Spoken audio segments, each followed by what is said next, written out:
The following podcast will include spoilers for Blade Runner 2049 and the original Blade Runner from 1982, as well as probably some other works Harrison Ford.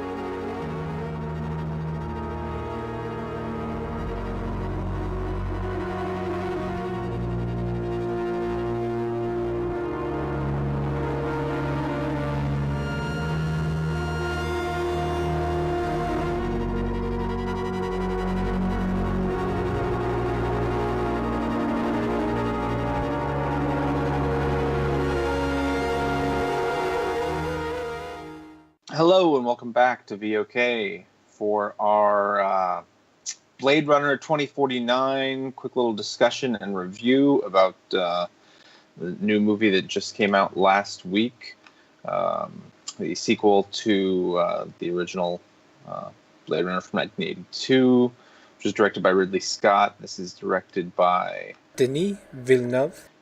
He also did last year's excellent Arrival. Yeah, my name is Adam. I'm also known as drownedsnow on the podcast of Ice and Fire forums. And with me today, I have Katie. This is Katie, Lady Griffin on the forums. And Matt.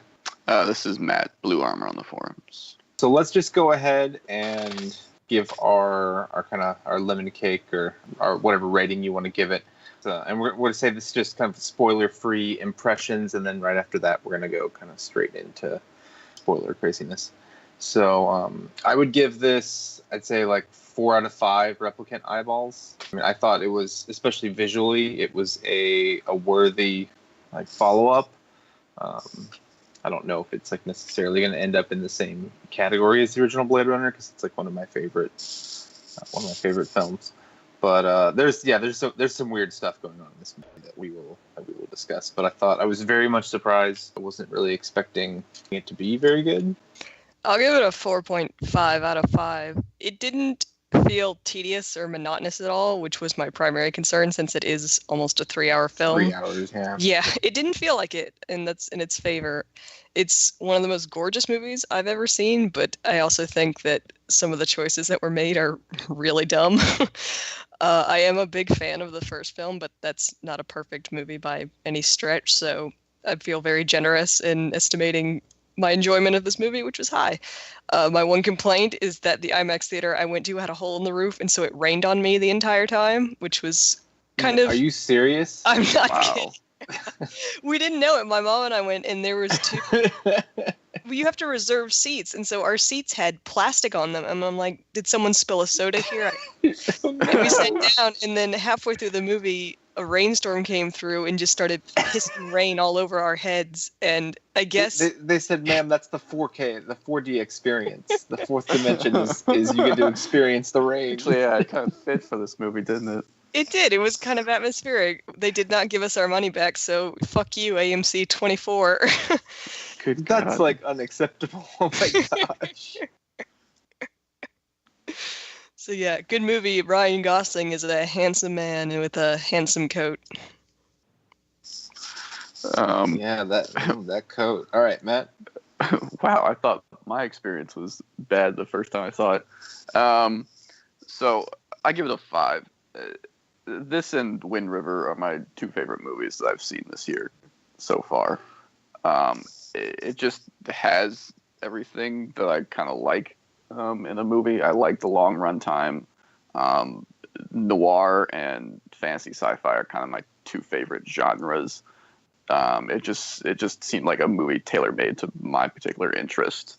So I really enjoyed it. And I only seen the original Blade Runner once, and it was kind of half-assed at that. So overall, oh, no. I actually... yeah, but I still obviously enjoyed the original Blade Runner, but just initial impressions, I like this one better. And that's that. I mean, so I ended up seeing it twice, mainly because I had a similar bad experience where about halfway through the movie, I saw it opening night. Some guy got drunk and started talking like almost nonstop. So much so that I got out of my seat. What's he Blade running? And told him to shut the fuck up. but he still ruined some of the more emotional, impactful scenes like at the end of the movie for me. Yeah, so it was really annoying. But I saw it again yesterday, and it was fun. Yeah, that's crazy. Wow. Yeah, I just saw it in a regular theater at a late showing. It was kind of sparse, and yeah, I don't know. There's one theater near us. It's like all brand new, but it's way cheaper, and you get like free refills of everything. And I had like a free ticket, so I was like, why not? No one interrupted my movie except for at the end. there was like a group of I don't know, probably late teens, early 20-somethings that were like, I don't know, man. I don't know what that was. I didn't get, like, one of them was like, oh, that was so great. And the others were like, I didn't, that's not what I expected. They was just like, I don't know how I feel like walking out of the movie theater. I was like, So I can definitely see how it's not for everyone, especially the runtime. I enjoy longer movies myself. And like Katie said, I don't think this felt at all like it dragged. Like it pulled me through the whole way. There was no point where I was like, oh, has it been 2 hours? Like that just never happened. So I did not see it in IMAX though, which that's just because I don't have to drive into the city for that. So. Yeah, I usually just see regular 2D stuff. I don't care that much. So let's get into it here. With we're gonna go full spoilers from this point out. I'm gonna I guess we'll just kind of bounce around a little bit. We don't need to like go through shot by shot or anything on this. But I do believe our first talking point is Kay's jacket. He has a little flap that he can turn up over his nose. It's kind of adorable. I guess that the air quality is this Los Angeles in this movie, or is it San Diego? No, we'll get to that later. This is Los Angeles. He goes to San Diego at one point. San Diego is now entirely a trash district. Fuck you, LA. This is like some like Angelino's dream. Like, oh yeah, San Diego. We're just gonna throw all of our trash down there. Jerks. It's a friendly rivalry between the two cities. One isn't filled with smog and pollution. The other is the other's LA. Yeah. Yeah, that's where the orphanage is San Diego, and I was like, what? Where is he going? And I'm like, it's like just as far as the eye can see, a trash dump. I'm like, oh great, that's great. Yeah, it was a little confusing until you realize, oh, this is not an actual state orphanage. I don't think. I think this is just. Why is this in a landfill? I definitely didn't understand what was going on when he went down there. I'm like, oh, this was like the orphanage must have been there before this was a landfill, and he's like going to look through records of an abandoned building, and then these people attack him, and then all of a sudden there's a bunch of children still. I'm like, wait, is this actually an orphanage still? Like, who's dropping their kids down there? Like, they're getting like Mad Max attacked just to drop off some kids they don't care about. I don't think anyone's doing that anymore. Like, I don't think that guy would keep records. He's like, he pulled out books. I'm like, this dude is taking cash only for children. He's not putting down names. He's so high. I expected him just to pull out books and they were all blank. Like, yeah, man, it's right here. It's right, oh, that year's missing. Like, dude, there's nothing on the page. Yeah, it's all in my head. Well, I guess going off Kay's jacket, what did y'all think of Ryan Gosling's performance? It's kind of not emoting for almost the entire movie. Yeah. Yeah, it's the type of performance he does best, though. Like, he does the more like quieter. He shows emotion in very specific points. That's what he's done lately, I guess. Yeah. Right, yeah, it always just seems to be it's mostly the type of movies I see him in, and it seems like that's kind of one of his strong suits is the more quieter roles. Too cool for school and like too cool for emotion. It reminded me of Drive. Yes. I don't know if you saw that. Yeah. It's a good movie. I don't know if that was like the direction or a choice he made, or I felt it worked. It was a little weird at points, especially with all of the stuff with his cyber girlfriend Joy. That was probably the most emotion he showed, I guess, right? Around her. He has his freak out in the middle of the movie. Right, when he meets Decker's daughter. Yeah. I don't know her name. Yeah, I forget her name now. By the way, that scene curly hair girl in the forest. Yeah, her working that camera dial thing to make the birthday party is probably one of the coolest scenes that I've seen in recent memory in a movie. Yeah, it what it did was it took like someone making, a visual editor or whatever. It took something very technical and made it feel like she was playing an instrument almost, right? It like kind of made it seem like it was a bit of art. It was kind of cool. Her name is Anna. Oh, I see. Yeah, it's a boring name. Yeah. It's like we've got joy and we've got love and like Anna. Sure. Yeah. Yeah, I'm going to talk a little about the way women are treated in this movie. So one thing I do want to discuss, and kind of this is the whole background framing here, is so in the original movie, replicants aren't allowed on Earth because they're, I don't know, the people are afraid of them. And so they use them just in the colonies. They use them as like, soldiers and workers and whatever. And whenever one shows up on Earth, they hunt them down and kill them. So, but at some point, I guess after the original film, they had allowed somehow they allowed replicants on Earth. There were a couple of like prequel shorts that were made for this by a few different directors, and so one of them shows like basically the climate leading up to this blackout that they talk about, where like all of the information is lost essentially, or most of it anyway.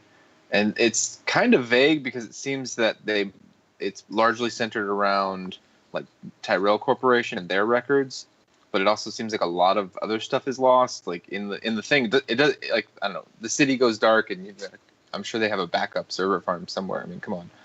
But apparently, like, it erases everything. I don't know, whatever. Yeah, that's not important. It is important. I want to talk about the blackout. Well, no, I mean like the logistics of it is not important. That's what I'm saying. Sure, like, I mean the actual blackout's very important. It's kind of that cyberpunk thing of the fact that this is kind of like a future of the past, in that it doesn't make a lot of sense with where our technology is today, that this is where the future would have gone. It's that they had an energy revolution instead of a communication revolution. So it seems like they can do interspace travel, but they don't seem to have the internet, if that makes sense. And so it's like, it seems like they sort of do, but I don't know. I feel like they don't have like a global search engine. They never developed the cloud or whatever. Yeah, it's so when they say all of our information was wiped out, I'm like, well, you didn't have a backup server, but I don't know, maybe that they just didn't, like, all of the resources weren't poured into making reliable memory data. But see, I could understand something like a virus, like this, like it was like an explosion that took out, stuff and wiped stuff out. But I can understand if there was some sort of targeted virus that, like, ate up, computer memory or something, and it just worked its way across the world and wiped everything out, and bank records and all that. Like, fine, but they don't really go into too much detail on it, I guess. So, but at some point anyway, these replicants were kind of all over Earth, like the newer versions of them that were supposedly more, they were more controllable, I guess, after Tyrell's death and everything. But the blackout is what caused them to be banned again. And so at the time, they had in the original movie, they had like a lifespan of, a few years or whatever. And so these had like no set lifespan. So that's why there's so many of them like running around still. And then it was years later, after Wallace takes over, I guess he invented super wheat or something and fed everybody. And after he, ate up the Tyrell Corporation, that he gets them to allow him to make more replicants, because they weren't even allowing any replicants to be made like for off-world at that point. And he does this by like having by bringing a replicant to some meeting and having it commit suicide to be like, look how controllable they are. And then they let him make replicants, and we get where we're at now. Wow. Yeah, there's a whole scene with Jared Leto being, crazy balls and like having this dude kill himself in front of these other guys, and they're like, oh, I guess you can build more like him. It doesn't make sense, but whatever. Yeah. So it's kind of interesting how quickly that comes around, all the way to, flash forward to where we are now. And we have Kay is the, replicant Blade Runner, we still see there's a lot of prejudice, skin jobs, and like no one likes him.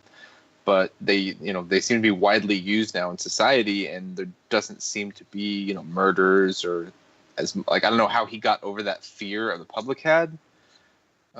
Maybe he just had a bunch of them kill themselves on national TV. I don't know what happened. But I mean, this is a world where Pan Am and Atari still exist, and the Soviet Union is still around. So I mean, there's a lot of crazy stuff going on. Yeah, it is weird because there's no open, really replicants in the first movie. Everyone has to be in hiding, and Deckard, who is absolutely a replicant, doesn't even know that he's a replicant. Oh, we'll talk about that.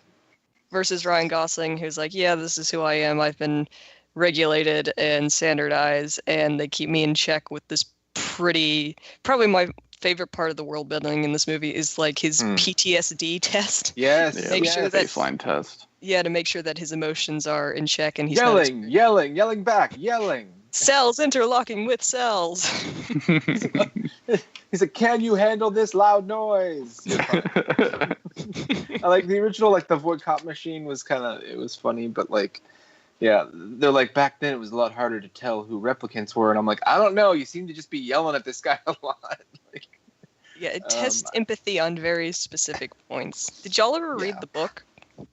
No. Or nope. The Philip K. Dick. K. Dick. Yeah, do Androids Dream of Electric Sheep. The void comm test is in that too, and it's more detailed than the one in the original Blade Runner movie, and it's supposed to, like, the way they test the replicants' empathy is so obvious and disturbing, where Deckard, he hands Rachel this piece of leather, and he's like, this is baby skin. Does that make you feel anything? And she's like, oh, no, not at all. And it's like, yeah, she's a robot. Totes robot. All right. Time for lunch. Oh, man. Yeah, so we get the opening is kind of beautiful. We get all these sprawling shots throughout the movie. Like I said, the visuals are probably the strongest part of the movie, and I think the movie's overall very strong in other aspects anyway. But it seems like he's out kind of maybe like eastern part of California or something, where he finds like what are those like little grubs he's farming? The protein farming? I don't know, nasty shit that guy's farming. But yeah, it's like as worms. far as I can see, solar panels, right? It's like sort of like hint, hey, maybe we should do this. But yeah, that whole scene opens up, and I went in cold, so I didn't really know much about what was going to go on in the movie. Like, for instance, I expected to see Harrison Ford a lot sooner. I mean, it's fine. And I did not know. So when he's like, how do you feel, hunting your own? It took me a second, like him getting thrown through the wall, and I'm like, oh, he's a replicant too. Oh, that makes a little sense. That was a cool thing, because they're just like, how on earth is he winning this fight? Ryan Gosling can just straight up. There's a part later in the movie where Harrison Ford locks him out of a room and he just crashes through the wall, like a straight up brick and tile wall. It's like, oh, he's pretty much indestructible, but he still has blood. That's interesting. Yeah. And he can't drown, maybe. So, So anyway, Sapper, played by Dave Bautista, in a very short scene where we just kind of get to have a little brawl between these guys here, and he talks about the miracle, and you find a really disturbing corpse, in like a footlocker buried under a tree, which trees are extinct, right? That's a thing. This tree's dead, but I guess that tree is worth like $1 billion, all that wood. So we get to see all the little toys he's got with his little robot flying disc thingy, and scanning shit and putting eyeballs on the plate. His job seems like it kind of sucks. So what we don't get is if there are any human Blade Runners. Like, how many Blade Runners are there? Is it just replicants that do it now? You would think it would be all replicants. You wouldn't want... It seems really dumb in retrospect that Deckard, who, might be a shittier replicant, but like the idea that we're going to send squishy humans up against super robots that can just rip their head off. Yeah, they got guns, though. Still, you want robot on robot action. Yeah, you do that hot robot on robot action. Gears grinding. Yeah, definitely it doesn't seem like the best idea, but the whole point is they couldn't trust them. Now they can, so they've got this guy. And I guess also the fact that they feel that, these replicants, the Nexus 8s or whatever they are, they don't lie, they don't run away. I wonder how much work he really has. Like, it's mostly he's looking for these old models that pop up here and there. It's like he's a cold case guy. Like on any given day, does he just like not have anything to do? You know, it's an interesting question. They pay him a salary, which is strange to me. Right. Yeah, I guess they don't keep tabs on what he does in his free time. It's just assumed like whatever I don't know, that like that part kind of mystifies me, the fact that he has his own apartment, that they don't keep him like in a storage locker on site. They just don't like shove it like RoboCop. You have no freedom, you are property. I guess, I mean, and that's part of the whole one of the questions that Blade Runner in general asks, like what's human and how do you treat these people. And I think it says like when they have emotions they're easier to control, and they're easy, like, so maybe it's easier to keep him at baseline when he kind of has the ability to go do his own thing and come and go. And I don't know. She was clearly able to track him, like later in the movie when Love comes asking the lieutenant, which I don't really understand her deal, where Kay is at, and she's like, "Oh, I don't know. He's off duty." And they tracked his car. Yeah, they just track his car, right? So, yes. Which I would have thought he would have disabled that, but whatever. He's not that smart. Whose deal do you not understand? Love or the lieutenant? Robin Wright, the lieutenant, like, she seems to be very protective of him at one point. Like, I think she's coming on to him. But yeah, she definitely is. It's this weird thing. Like, she knows, she's like, you're off baseline. Like, isn't that like, okay, we're taking you offline and you're like going in the box right now until you can fix this? But instead, she's like, you know, take a day off and you better come back and be in the right headspace. So she sort of treats him a little more human that way, but also, like, at that point, don't you think he's like a dangerous piece of equipment that might, kill someone? Or... Yeah, I know. Right. I know. I'm just saying, like, what her role is here is a little confusing sometimes. She has a really good line though when she's drinking with him, and she says, "I forget sometimes what you are," and that's her contradiction, is that she does forget that he's not a person, and then it's like she has to check and remind herself, and it's like she can get away with treating him as subhuman, but she still wants to treat him kind of like a pet or as a toy that she can play with. Not as necessarily an equal, but as kind of almost like a child. Right. Which, I mean, like, it's like, are they, how far off from human are replicants? And if people know, it seems like the general public would not have the details of how close replicants are to human beings. Like, that would be bad optics for the company. It would just be like, yeah, these are androids. They don't have thoughts or consciousness or feelings. They're just ones and zeros. But I mean, it's like everything about their body is biological, right? Like, everything about them is like us. There's no like wires or metal. Like, I don't know how they make them stronger and whatnot. But it's not like in a lot of other films, if there's a robot or something and you start tearing it apart and you see it's got metal skeleton and all this, like, they're very fragile too. I mean, you shoot them, you cut their throat, like, they die. So sure. Yeah, but maybe I don't know how much like the general public has exposure to replicants, if they're used mostly in police work or with, I would assume, industrial work. Or well, you got all those like replicant, like you got the replicant and the sex workers, and you got sex workers. Like, they seem to be more used now, because, like I said, in the original movie, they weren't even allowed on Earth. And Wallace's big thing that he wants to do, which I don't really understand, is he really wants to figure out how to get them to reproduce, right? Because he says he wants them to conquer the stars, and we don't have enough.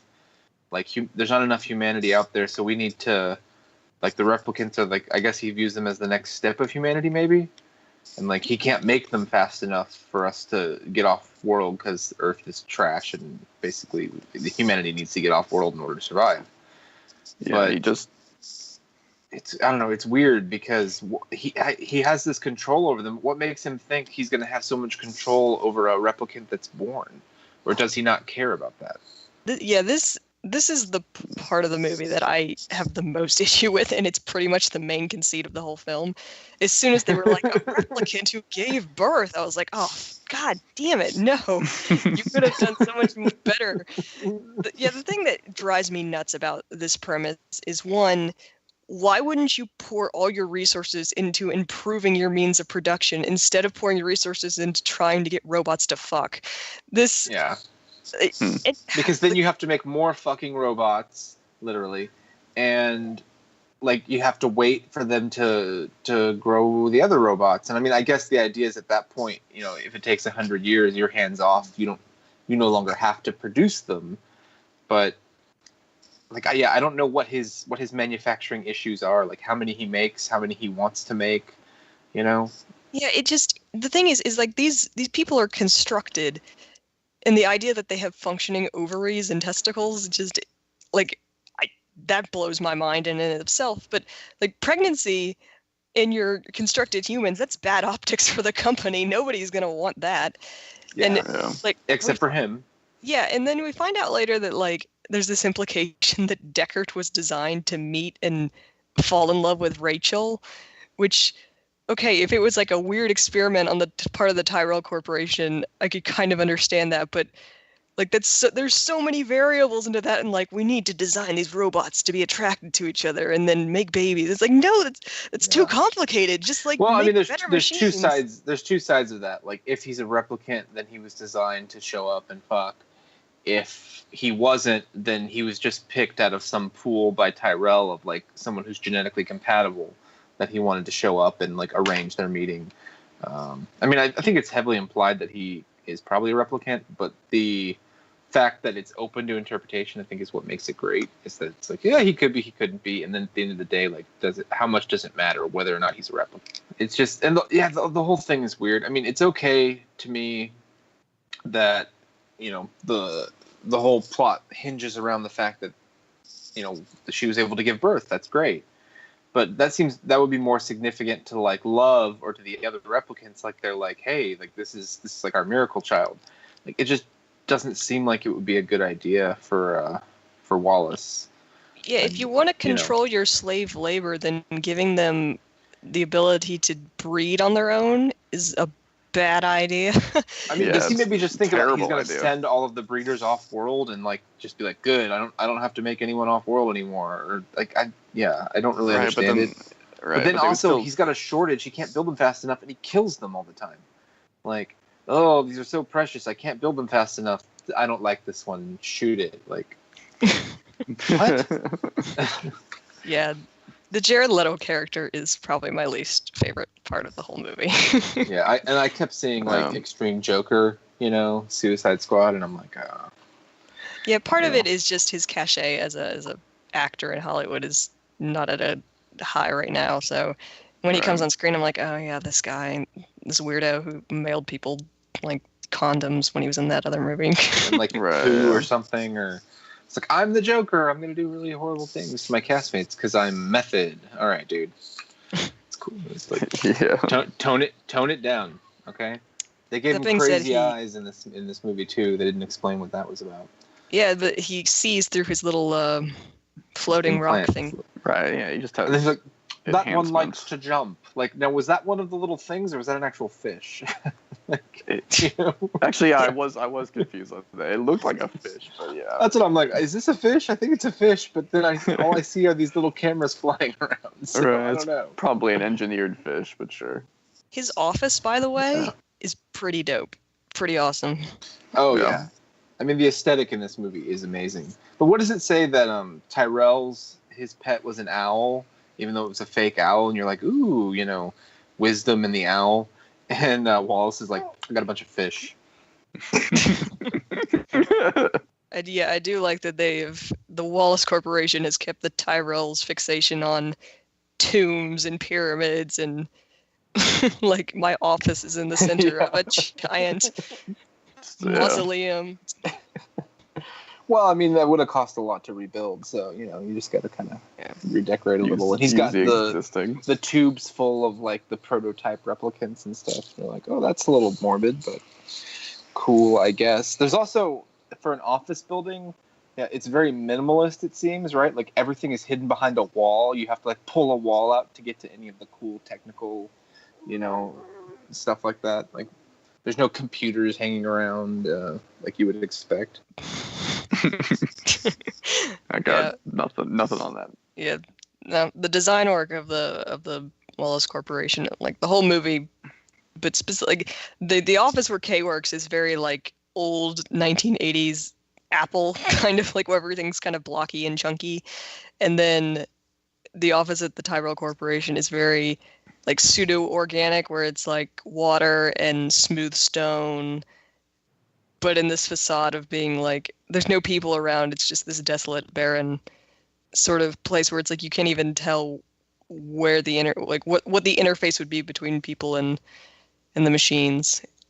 Yeah, I mean that's part of it too. Is as much as it's updated, like some of the UI is definitely like at one point, isn't it just like blue or green, block font from the 80s still? Yeah. Hard to read. Enhance. Right. I mean, enhance.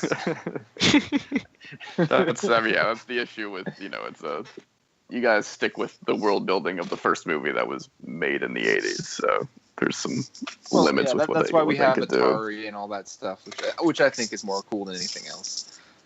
Yeah, it was fun. Yeah, Pan Am. I mean, that's some of the best parts. It was mostly world building through visuals, which is something you rarely find. And there's not a lot of heavy-handed dialogue in this, which is good. Yeah. I mean, that's what you want from a fantasy sci-fi story.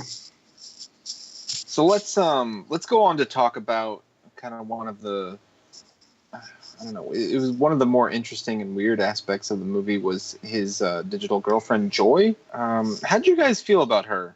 I have a question. Did y'all think that Joy is real? Like, in that, does she have actual artificial intelligence and consciousness? I don't know. Yeah, because it seemed like the program was designed, it had certain baseline personality, but it seemed very much designed as something that adapted to the customer that bought it. And so that they were just built to, Right. have feelings for said customer. And so, all the things she says throughout the movie are things that specific AI believes. Yeah. Is it like she's a really advanced Siri, or is designed. she something more, Yeah, you can't. She's like a shadow of the replicant human conflict, because she's lower than the replicants. Like I don't even know the character's name, the sex worker who comes and sleeps with Ryan Gosling.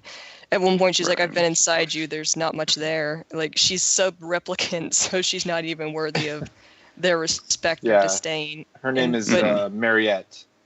Yeah, but it doesn't mean that character. Mackenzie Davis, Yeah. It doesn't mean that Joy doesn't have intelligence or consciousness that's worth respecting. It's just that she's seen, or except for Ryan Gosling, who has all sorts of illusions about her, but she's seen as being an advanced toy, and it's like we don't have enough information about her to know if that's actually accurate or if she actually has personhood. Because after she's killed and he comes across that advertisement, which is just an advertisement, it makes her looking back, it makes her seem very fake. But I mean, it's not the same, Yeah, and it's no billboard. different than the fact that he has just found out that he himself is artificial, and that there's the things that he thought made him a real boy were in fact lies. He goes through this revelation where he thinks he's special. He thinks that he has a past and he was born, and then it turns out that's not real, that he was produced like every other replicant. And so there's a level of artificiality to him that I think that he's seeing reflected up in this advertisement, like, oh, she was artificial, but I am artificial as well, and aren't we sad, two artificial beings who pretended we were in love for a while? And like, there's a sadness in that, and we could have gone all the way. Yeah, I mean, Joy, I think, is like a really interesting character, just because I did feel compassion for her and wanted to believe that there is like an actual personhood to her. My big problem with the character is that the culmination of her character is that she just gets killed, and that's like there's no real complete arc for her, and so she gets smashed in her final, I love you, and then and there was no like she was sacrificing, or I mean, like she's like, take me with you, kind of like putting herself at risk when she didn't, to protect him, which didn't really even do anything. And then she never really did anything to kind of help, or it felt like he just took her. It was more selfish, like him taking her, and then she just dies. She gets fridged, which sucks because like their dynamic was interesting and she was interesting as a concept and a character, and it just like a lot of things in like a lot of the ideas in this movie I think sort of don't They go run out of time. They run out of steam and time where it's like they have to simplify things towards the end, and it's like what they were like ideas that could have been expanded upon or tantalized just kind of fade out, and so she gets killed and it doesn't matter, like Love smashes her with like, I hope you enjoyed our product, boom. And it's kind of silly. Like, and damn, okay then. yeah, it's like that was a little cheap. I get like, to me, like the question of can replicants reproduce is such a boring question that this movie asks, but like the idea that there is this intelligence below a replicant whose consciousness is questionable, and that like the fact that she's designed for male pleasure and consumption, and that changes how people see her, like that's more interesting to me, and it disappears at the end. So, and she somehow hires her own prostitute. Yeah, like how did that happen? That scene visually was pretty awesome when they're syncing up, and like yeah. Poor, like, I feel bad for everyone in that scene, but like Ryan Gosling, like that can't be. You would be more fascinated than I think turned on and be like, what the fuck? Like you have to make out with someone who's phasing in and out of another person. I don't know. They got two lips. I would not be able to get aroused to that. I would just be like, I need to sit down. This is a little too weird. Like, I just want to watch. Is that okay? Because this is weird. Yeah, no, it was one of the coolest scenes I've ever seen in the movie. Yeah, like from a technical standpoint, like that was just like I would love to see like when the Blu-ray comes out or whatever, like the breakdown of how they made that work, because I'm sure that took a lot of time and money. But yeah, let's kind of move on to the whole like kind of like the major journey, I guess, for Kay on his way to becoming Joe, which I don't think actually sticks. And poor Joy. And but thinking that he might be this replicant child. Did you guys buy this? I mean, I thought initially, I'm like, oh, well, maybe that must just be that he has memories from this person. Like, maybe a bunch of people have these memories. I never really thought he was actually going to be this replicant child, because, I mean, like, it just doesn't make sense. Like, he would have to have a full childhood. Like, how do you hide that? And then you'd like, reprogram his brain later in life. Like, I don't know, it just didn't make sense to me, right? So, yeah, it seemed like the obvious answer, and therefore it probably wasn't the correct. But he bought it, so yeah, I bought it just because the movie had already disappointed me. So I'm like, yeah, I could see like he's Deckard's son, the next generation. I expected it to go there, but I did like that it didn't. And even though I really dislike, for a lot of reasons, I really dislike the scene where Freysa is revealing to him that he is not the born child, and there's a revolution coming. I did think that Gosling really... Next time. Oh, God, I hate it. But I did think that Gosling pulls off the crushing disappointment in that scene of, oh, I thought I was a real boy, but I'm not a real boy. It's just... It was sad. Yeah, and her response was like, oh, you thought it was you. Oh, it was so pitying. Yeah. And she's like, we all thought it was us. Like, did any of you find the damn carved horse? Because I found the carved horse, motherfucker. Like, how did you think it was real? Like, no, but that is a good. Like, they just someone keeps going and replacing the carved horse every time someone finds it. It is powerful that is their unifying thing. Is like we all craved to be. For this thing that really doesn't matter, this idea that like being born is the arbitrary deciding factor of what gives you personhood. It's like they all desperately wanted that thing, and that's what allowed them to say, oh, maybe we deserve better. Like, that's a cool idea. I'm less enthused about suddenly, oh, by the way, there's a revolution going on, but we're not going to show you anything, and bye. Like, yeah, because I mean, for the humans, once you find, I mean, that's just it. It's like he wants to find Deckard's daughter. Like, what's he gonna do with her? I mean, can he reveal to the world that, like, here's a replicant that was born? Are they gonna view it differently? Like, what's gonna happen? Yeah, the conclude, like, I just don't understand how Harrison Ford and his daughter are safe at the end if Wallace is still out there, and Probably has a whole closet full of loves that he can send after them, and now that Ryan Gosling is dead, they have no protector. It just Okay, Well, so he Ryan would presumably Gosling just maybe go with the is Revolution dead. people. We don't know that for sure. Okay, but Harrison Ford just died. He totally just drowned. They're never going to find the body because it was so deep, the water they were in. It's impossible. Oh yeah, that's right. That's bullshit. He just drowned. They were just right off that giant seawall, and there's no way they have the technology to look for a body. So they he found obviously died. bones under a tree. I know. The logic doesn't make any sense. Like, you did die. I'm like, well, did you get like a fake Harrison Ford body? Right, I in get there? a fake body. They're gonna realize there's no one in the damn ship. Yeah, there's a lot of contrivance and hand waving going on. Like the fact that they can't torture Deckard on site at the pyramid, they have to send him off world for special torture machines.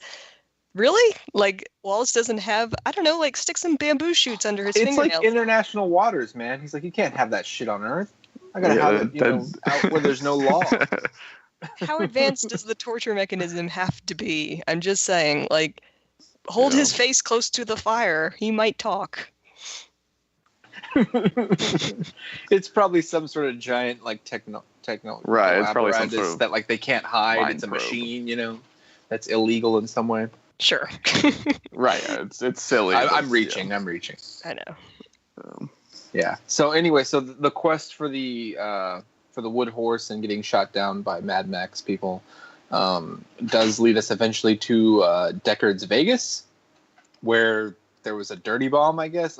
There was a lot of shit that went down in this world, I guess, while we were gone. And apparently someone blew up Vegas for some reason, but only kind of irradiated it and made everyone leave. But the radiation is better now, and Deckard is living it up because there's all the booze he wants, and he just grows shit food and drinks booze with his dog. And his beehives. Mm-hmm. Oh, right. He has honey, yeah. I'm more interested where these giant statues. Yeah, that was the one thing that confused me throughout the thing. I was like, where did these statues come from? They're like, we don't want to use any copyrighted images from Vegas currently, so. Yeah, the sea of women's high heels that Ryan Gosling has to wander through. It's like, all right. I was like, just show me the Eiffel Tower or the or of the fallen down Statue of Liberty, all of those little mini scale versions they have in Vegas. And I'll go, okay, yeah, it's Vegas. We're in Vegas. The coolest part of the Vegas sequence, other than it just looks amazing, is their chase through the hologram auditorium. I don't even know how to describe where the hologram is out of sync with its audio, and it's oh yeah, that was really awesome. Yeah, that was it. Was like history. It was looked like it was some sort of futuristic history of Vegas show. Marilyn Monroe and Elvis and all these different people.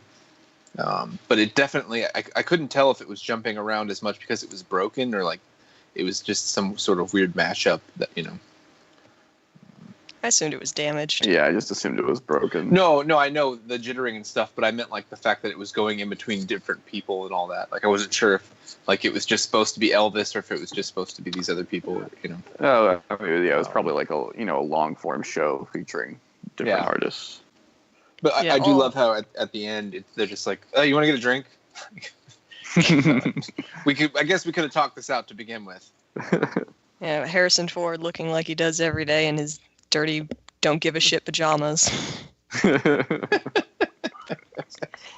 The biggest question is what the hell happens to the dog at the end. That's never resolved, and I find that distressing. That dog gets left behind. Everybody leaves Vegas. Did it? It was there when they came and got Kay. I guess I just sort of assumed that they brought it, but why would they? Hopefully they poured a bunch of whiskey on the ground for it. Yeah. Don't give booze to dogs. VOK PSA, we do not condone giving alcohol to your pets. It's probably not good for them. It can be funny, but it's probably bad for them. So, yeah, it is weird that all the musical callbacks, I think Kay's looking at a jukebox at one point, and it has a holograph? Yeah, and it's all 50s and 60s, which if this is the future of retro 80s, I guess that makes sense. That's like where their nostalgia sweet spot would have been before the bombs Were fell. you kind of expecting like Bruno Mars to like pop up? That would have been great. Like, oh, Jason interesting. Mraz. He probably cost more to put on there than like getting old like Sinatra stuff, right? If it was Smash Mouth walking on the sun, that probably would have been. Hey now, you're an all-star. Oh God. Oh, the classics. I can't wait to be in my nursing home and they're going to turn on the radio and say, okay, this is the oldie station. It's going to all be all Creed and Smash Mouth and Third Eye Blind. Oh, yeah.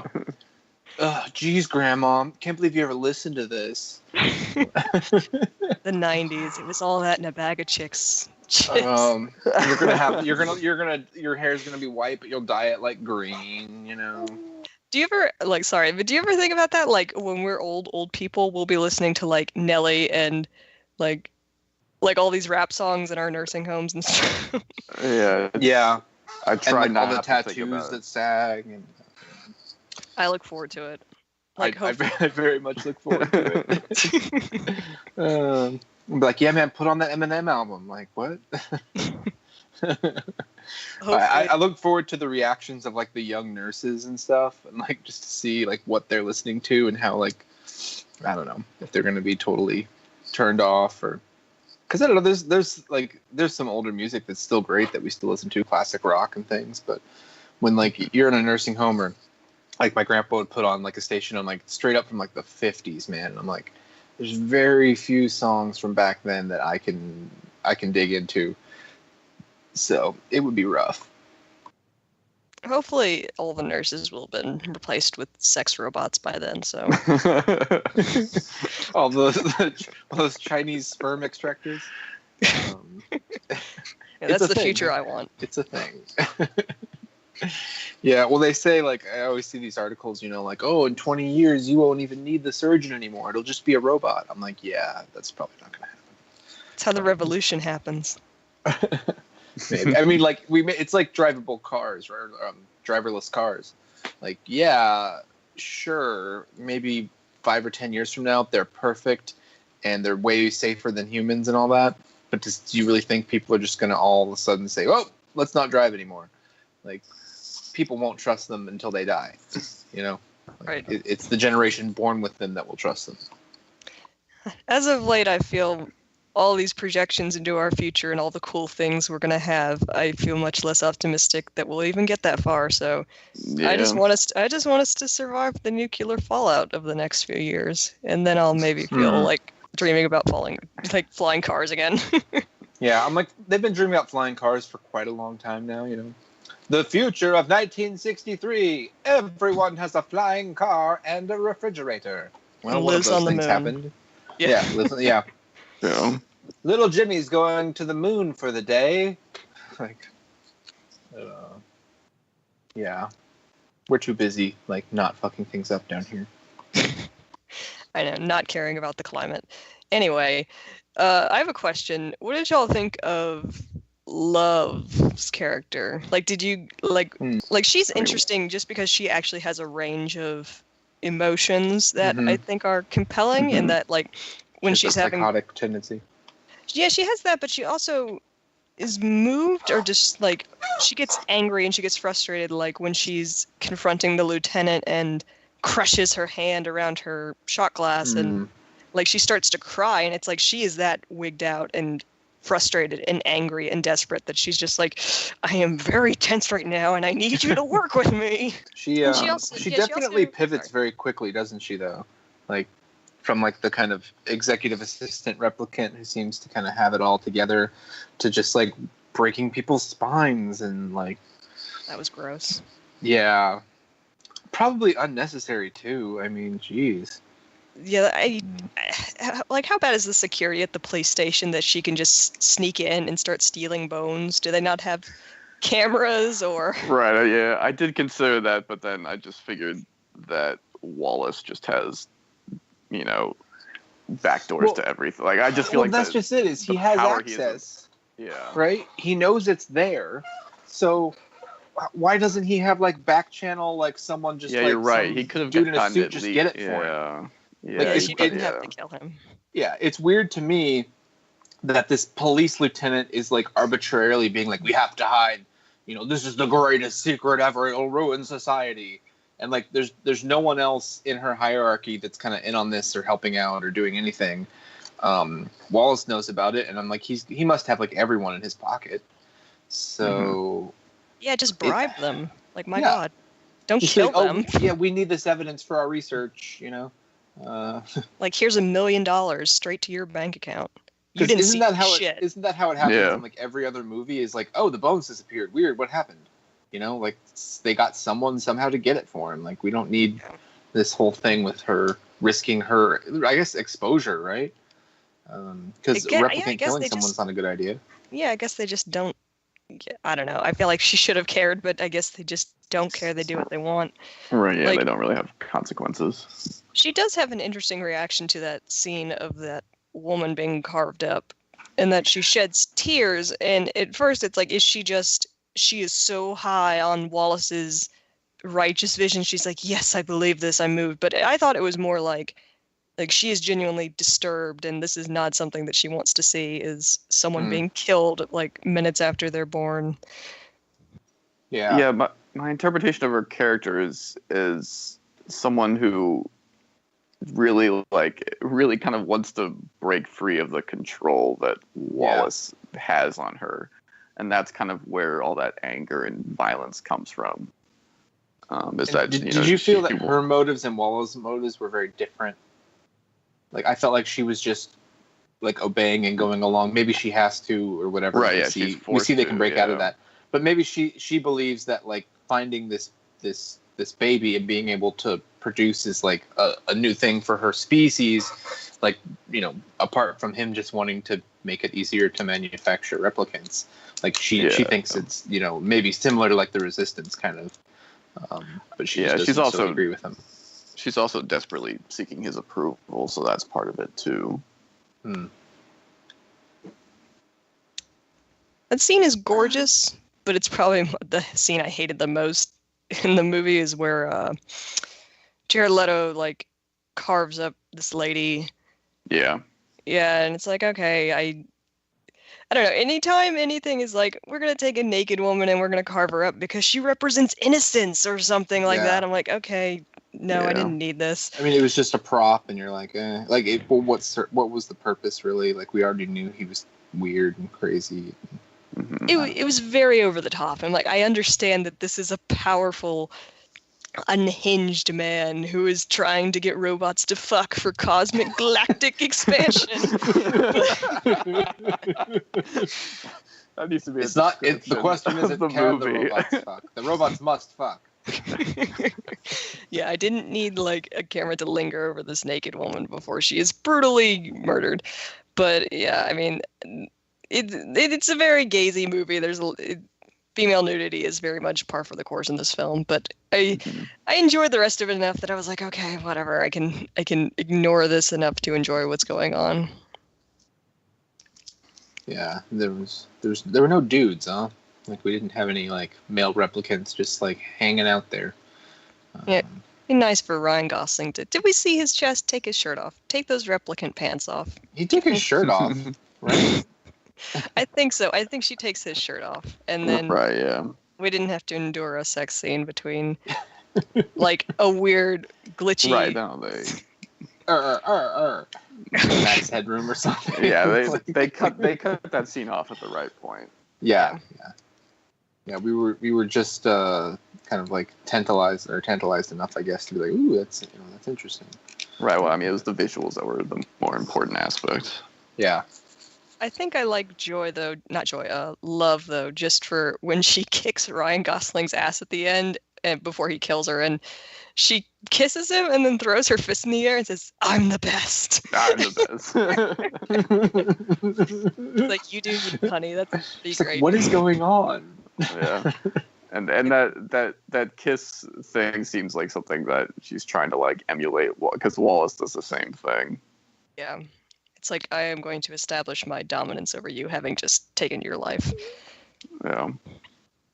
But then she drowns. I guess Yeah, that really was weird with how she dies by drowning. The fact that he just held her under while Harrison Ford is over here about to die.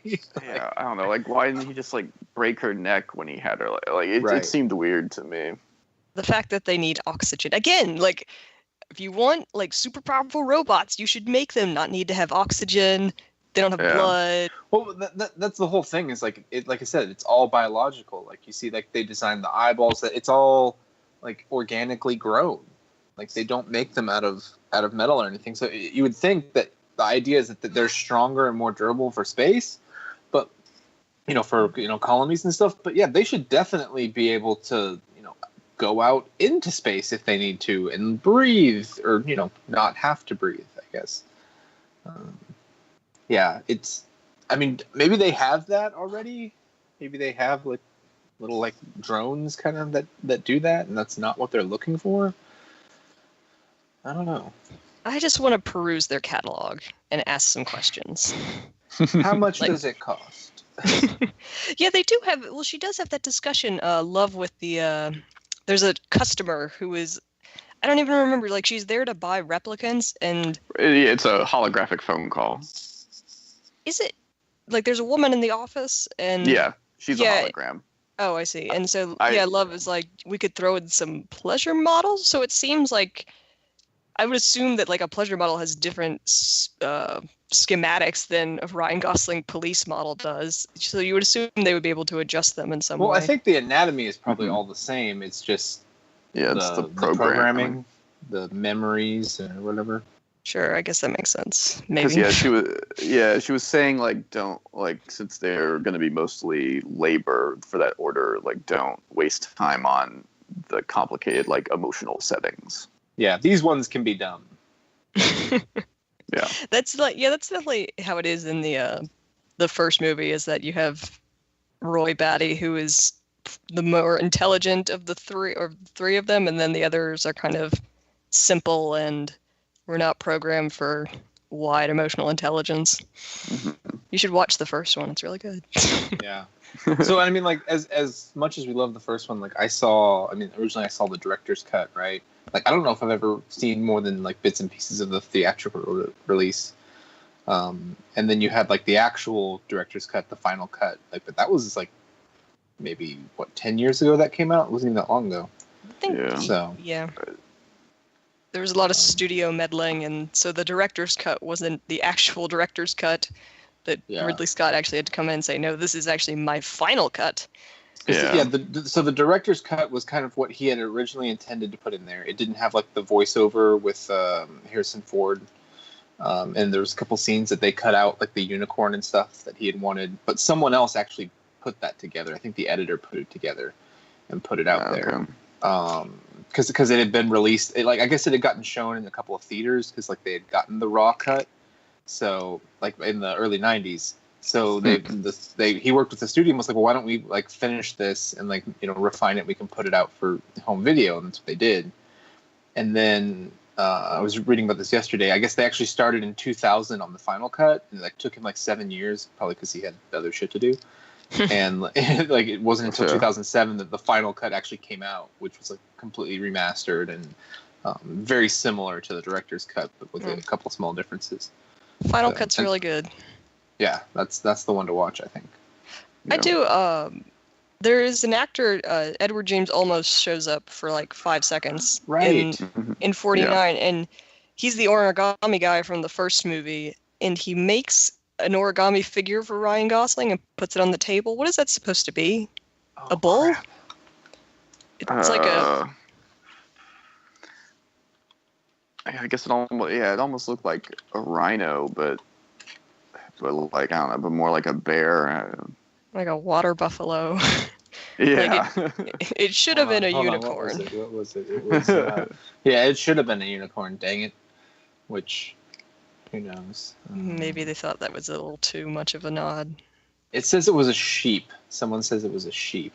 Interesting. Oh, that would make sense. Implying he's a sheep. Well, like no, just for the book. And like kind of referencing the book as well. But in the original, what did he? The first one, he puts out several origami animals for Harrison Ford, I'm trying to remember. One of them was like a dude with an erection, I think, after he meets Rachel. And then like one of them, oh yeah, originally it was a chicken when he doesn't want to, like he's like, I don't want to do this, I'm retired. So he puts down a chicken, like, come on, man, you know. He's basically taunts him with these little origami figures. Yeah, and the unicorn is meant to be, he knows that Deckard that his memories are implants, and that he feels the unicorn is weird. Yeah, like the fact that, like, why would you have that as a memory? Like, so either because we know Deckard just randomly has this vision of a unicorn, which doesn't seem to come up, and then we get that unicorn origami at the end, which sort of seems to hint that, yeah, maybe, you know, just like he knows about all of Rachel's stories, you know, maybe this is how, you know, he knows about the unicorn memories that's, you know, implanted in Deckard for some reason. I mean, who's to say you couldn't implant memories in humans, whatever. But, I mean, it could just mean that, you know, maybe he knew that Rachel is the unicorn, and, you know, he's just not going to come after them because he was there.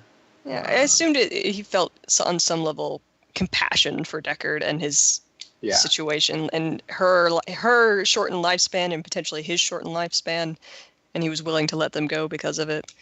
I listened to the commentary back, like, this was forever ago when we did the VOK on the first Blade Runner, and Ridley Scott has a fascination and fixation on unicorns, and they were in his movie Labyrinth, and he just really likes them, and so it didn't really have a deeper significance. He's just like, yeah, I like unicorns, so I wanted to have one in this movie. Yeah, I mean, because he said in interviews that, like, yeah, I mean, you know, it kind of hints that maybe, you know, but it, you know, there's nothing definitive. He's never said anything definitive. This movie certainly didn't clear it up. Which was the right choice, though. Yeah, I think it's better that way. I think it's definitely better with us not really having an answer. Let's see, what else is there to discuss? Do y'all think Ryan Gosling is super dead at the end? Yeah, I think it works. I think it works better as the story of him.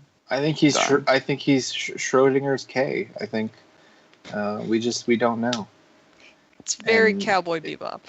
Yeah, it's fine to leave it that way. He, you know, it seems to me like he probably is about to die, but if they do a sequel, he probably didn't die.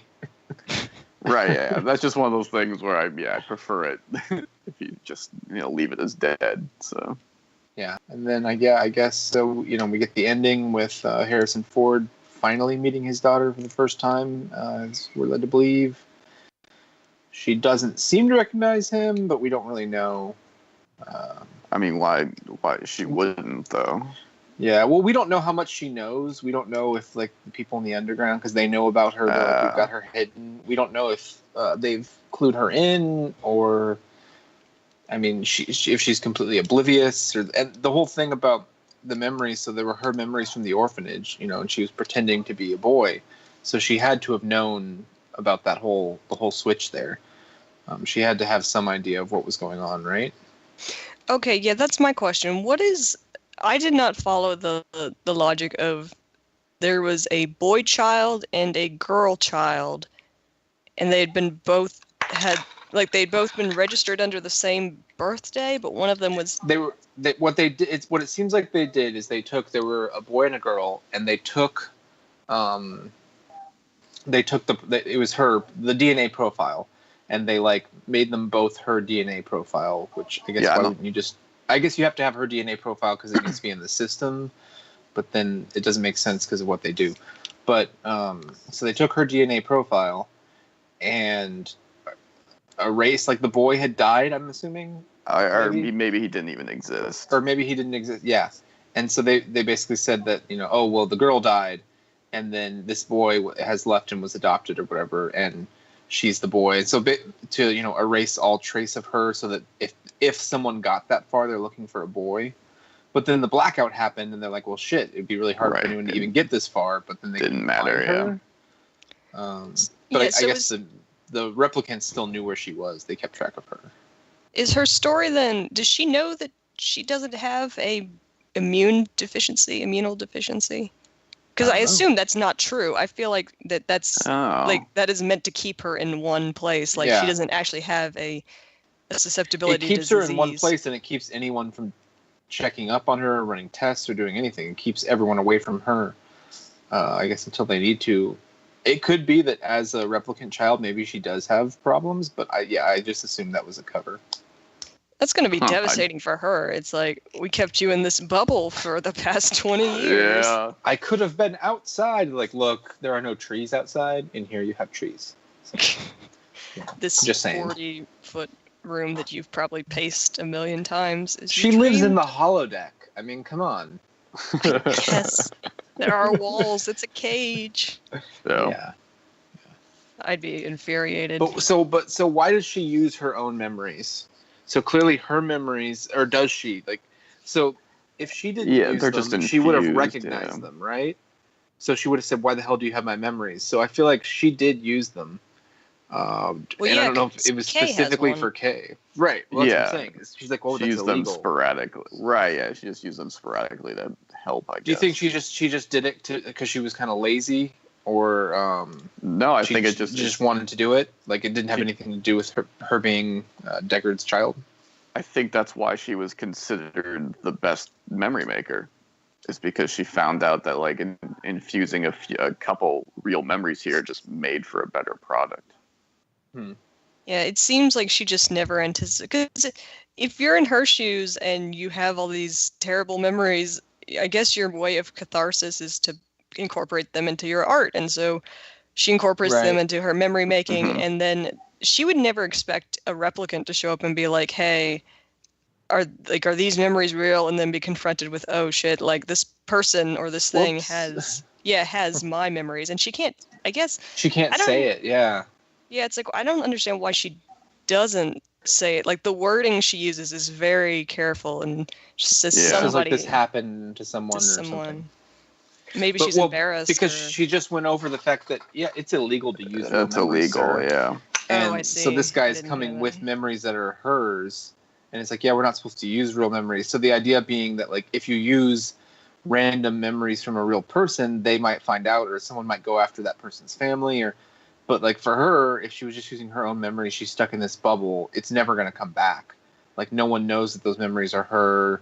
No one's going to be looking for anyone in those memories, like, especially if they're just childhood memories. Like, she doesn't know anyone outside the bubble, right?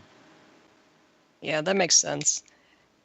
I mean, it would be very hard to watch Kay then have his existential tantrum while she's sitting on the truth, like, "Oh yeah, these are my memories," while he's throwing chairs and beating walls, like, "No!" That's why it makes me wonder if, like, what she knows about her past or not.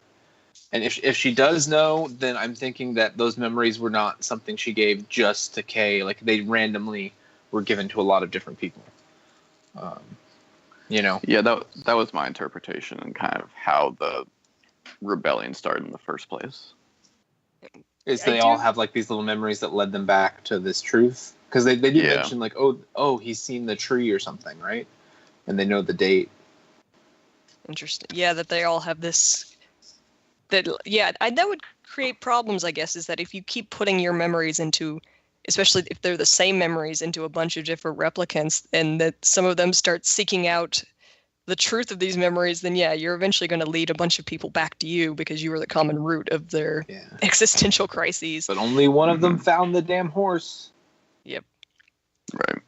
I do object to one thing, like the thesis for why she's so good at what she does. She's like, at one point she's like, she's been in this bubble for years and years, so she's never been outside. She doesn't have any like personal, I guess, experience with the outside world, but somehow that makes her a better artist. I'm like, that doesn't pan out. Like, I spend all my time watching movies and dreaming about outside, so I'm better at it. I feel like that would make your work really brittle and artificial. But what do I know? It would make it like idealized, probably, and maybe that's what helps is make it sharper. Is that people want those like rosy, like highly imagined memories? Maybe that helps. I don't know. That would be a better thing for her to say, is like, I've been in here since childhood, and so all of my dreams of the world are idealized, and that's what people want. They want the happy birthday party where all your friends showed up and clapped as you blew out the candles. Yeah, and even if it's like a bad memory, like bullies and stuff, it's like there's like the heroic, she hid her toy and didn't give up, and yeah. I mean, I don't know. We don't get numbers on how many replicants there are, or exactly what they do on Earth, or any of that sort of thing. So I really wonder if the fact that it's a horse, okay, like Deckard is the unicorn, right? He's special. He had a baby with a replicant. He got away. He's the special one. But Kay isn't special at all. He's a horse. He doesn't have a horn. He not a unicorn. Don't be like Kay. Be like Deckard.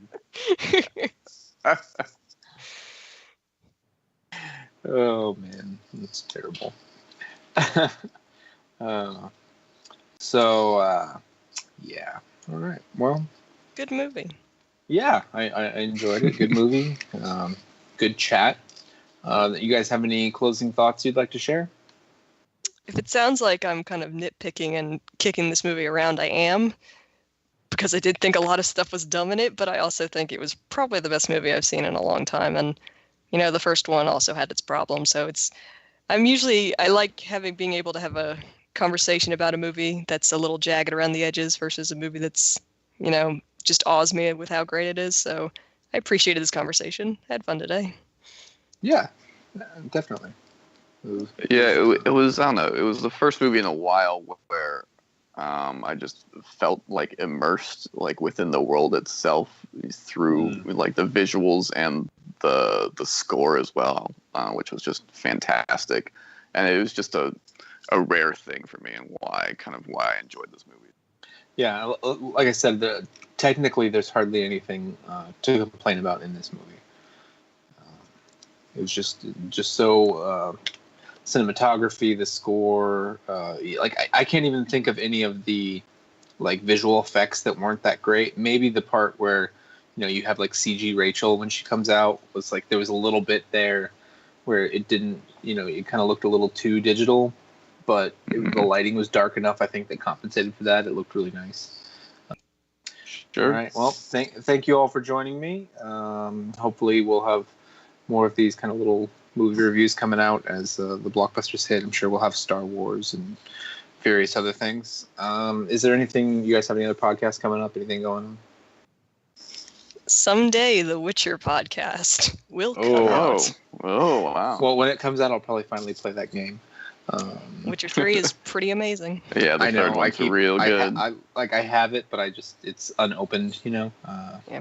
It's also about 100 hours, so exactly. Yeah, it is a long game. I've got a lot to get through on the way there. So, all right. Well, as usual, we got the reread coming up. You can find us on the WordPress, vokpodcast.com, Twitter and Facebook, and all the usual things. So find us there. Find us on the Podcast Vice Fire forums if you want to come chat. All right. Take care.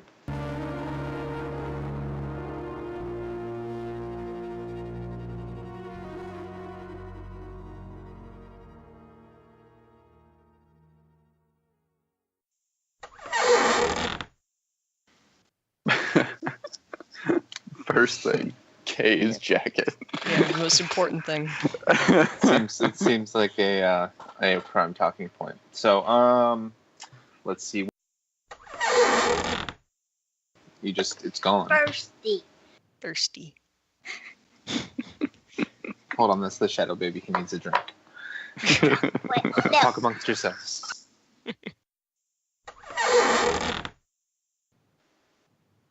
Cool. By the way, it's Denis Villeneuve. That's the director. Whatever.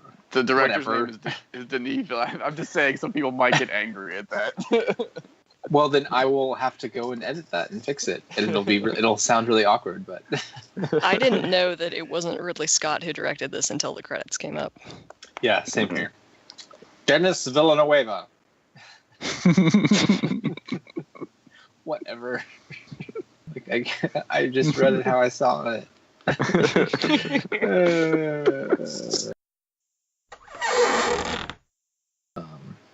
Poor Harrison Ford. Oh, yeah. Killed her. I felt bad for him. Okay, I felt bad for the actor because I'm like, man, is Harrison Ford tired of coming back for all these roles that he played ever many years ago. This is his penance for all those years of like stop asking about Star Wars and Indiana Jones. I do serious work like The Fugitive, and like it's like, dude, just enjoy the fact that people like your work, and some people in fandom like your work. And now he's like, I guess I'm back. I fucking hate it. Whatever, kill me, please. I like curmudgeonly Harrison Ford in that. Yeah, Like he looks at his. I think like he just looks at it as a job. He's like, stop making a fucking big deal about it. Like I'm just like, getting. What do you want my autograph? What the hell do you want my autograph for? I want your autograph. Yeah. What do you do? He seems like one of those guys that's been just kind of unhappy with fame a lot, but like is happy with everything that it's afforded him. Like he's been able to live for the most part the lifestyle he likes. But I don't know why he's looped back around to all of these franchises or things that kind of started his career that people wanted, and mostly successful. I mean, other than that last Indiana Jones movie. I'm not going to speak of that. Yeah, he likes Indiana. I think that was the one that he really was Which excited. Which is weird, right? Yeah, I think he owns part of that property, though. And so, like, he has a personal investment in... that does sound familiar. Because he was big enough at the time to be like, hey, I want to cut at the back end. Right, yeah. Right? This is after Star Wars. DJ that. Yeah. Spielberg and Lucas were involved and all that. I've never seen Crystal Skull.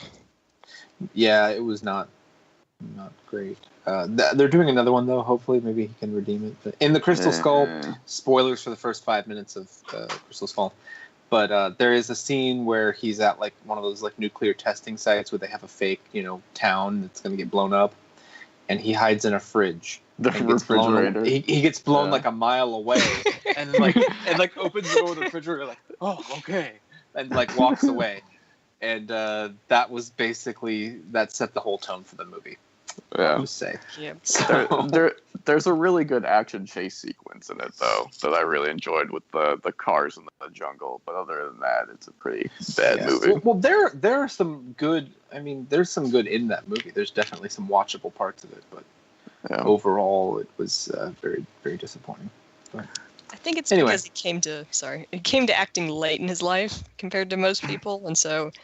He was like a handyman or something, right? He was a carpenter until he was like 30-something. Oh, wow. He's very salt of the earth, kind of like, whatever, right, just do the fucking work. Mean, he seems like probably if you get him outside of Hollywood and you just like you're having some beers and chilling, he seems like he's probably a cool guy to hang out with. He just doesn't like the cameras and doesn't like, I mean, I get it. It's fine. Versus Ryan Gosling, who's been groomed since he was a musketeer. Like he has never known what to do if the cameras went away. Yeah, he probably has never he would have life. Poor guy. Yeah. He's the saddest, puppiest face I've ever seen on an actor. And all of the Hey Girl memes. Why am I sad? Because you're not here with me, girl. Cheerios, Ryan Gosling. Oh man, he even has just an adorable name, Gosling. Okay. Yeah, he's just sure. Go see Drive. Drive is a good movie. Yeah, Drive is great. Yeah, what a fantastic movie. Another great jacket. I forgot he has that scorpion jacket. That's like all you need is that jacket for a Halloween costume. Really, like you don't need to do much. Jacket and jeans, maybe some boots, but. I honestly think after that movie came out, I might have looked around online to see if I could find a jacket like. They have it. You can get it. Scorpion jacket. And I love how in the movie there's there's no explanation for it. No, this crazy scorpion jacket. Awesome. That works. That's also makes you really easy to identify as a criminal. But cool. Yeah. Well, you get that character is mythologized himself, kind of secretly. Like he takes a certain pride in being the folklore figure that he is, the driver, silent and intimidating. So of course he would have his own designer jacket that everyone recognizes. But I don't keep it at my home because then the police could find it if I'm ever investigating. So. All right. Well, that's good. Like after show stuff. You guys want to give it a proper send off? See ya.